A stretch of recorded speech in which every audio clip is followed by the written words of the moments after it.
اعوذ باللہ من الشیطان الرجیم بسم اللہ الرحمن الرحیم۔ سورہ یونس کی 3 آیتیں پڑھ رہا ہوں۔ آیت نمبر 66، آیت نمبر 67، آیت نمبر 68۔ الا ان للہ من فی السماوات ومن فی الارض۔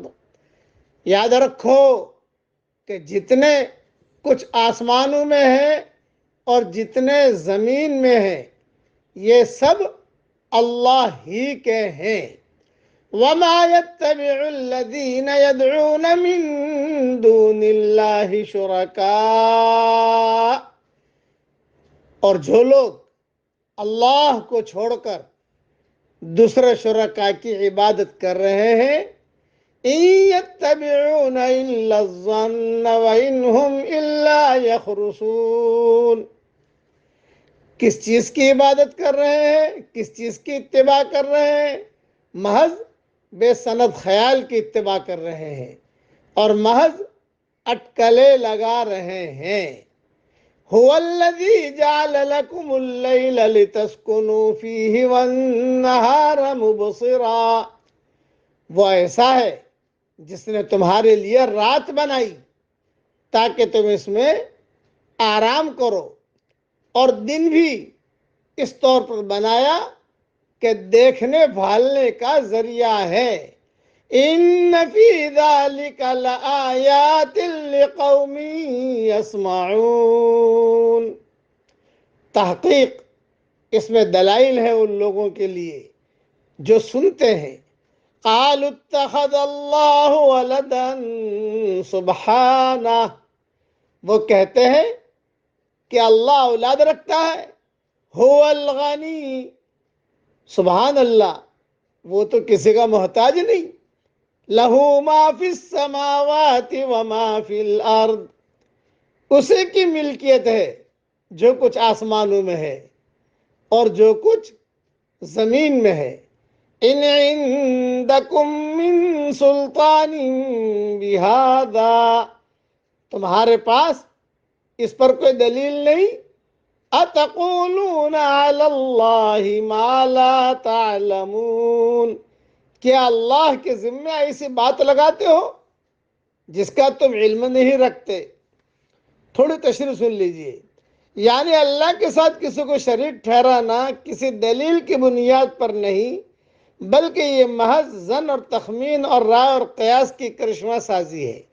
آج اگر انسان اپنے قوائے عقل اور فہم کو صحیح طریقے سے استعمال میں لائے تو یقیناً اس پر یہ واضح ہو سکتا ہے کہ اللہ کا کوئی شریک نہیں ہے، اور جس طرح وہ آسمان اور زمین کی تخلیق میں واحد ہے، کوئی اس کا شریک اور پارٹنر نہیں ہے، تو پھر عبادت میں دوسرے کیوں کر اس کے شریک ہو سکتے ہیں؟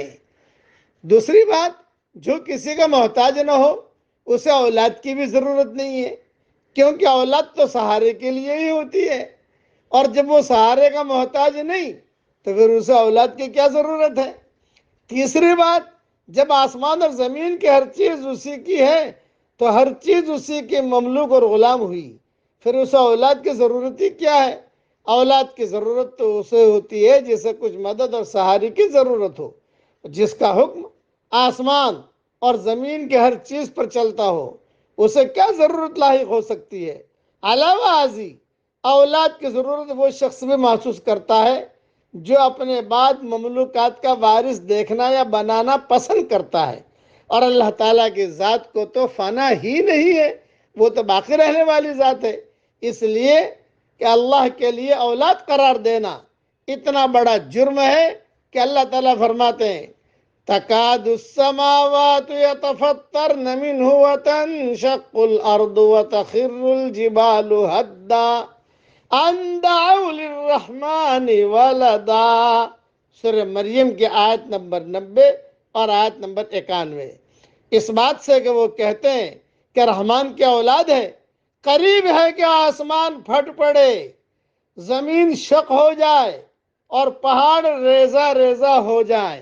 اتنی بڑی بات یہ لوگ کہتے ہیں، کتنی بڑی بات کہتے ہیں۔ اس لیے ایسی باتیں نہیں کرنی چاہیے۔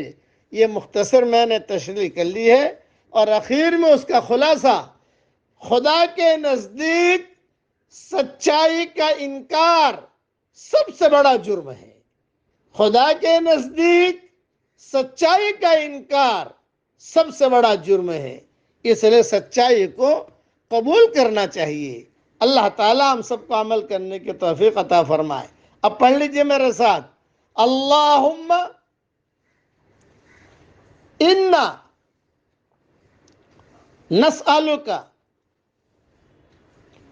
ایمانا کاملا